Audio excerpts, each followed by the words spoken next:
അടുത്തത് ധനുരാശിയാണ്. സാജിറ്റേറിയസ്, മൂലം, പൂരാടം, ഉത്രാടത്തിൽ കാല്, അതായത് ഉത്രാടത്തിൻ്റെ ആദ്യപാദം, ഈ നക്ഷത്രക്കാരാണ് ധനുരാശിയിൽ വരുന്നത്.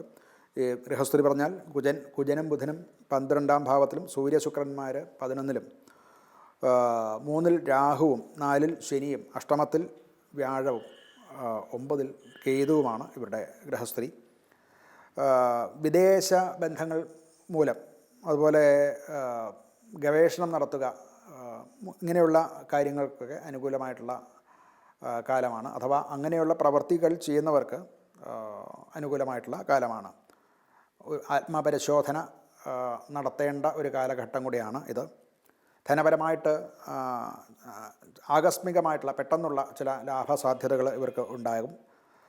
പാർട്ട്നേഴ്സ്, അതുപോലെ സുഹൃത്തുക്കൾ മുഖാന്തരം ചില സഹായങ്ങളുണ്ടാകും. അവരിൽ നിന്ന് കിട്ടാനുള്ള ചില ധനാഗമ മാർഗങ്ങളും ഈ സാധ്യതമാകും.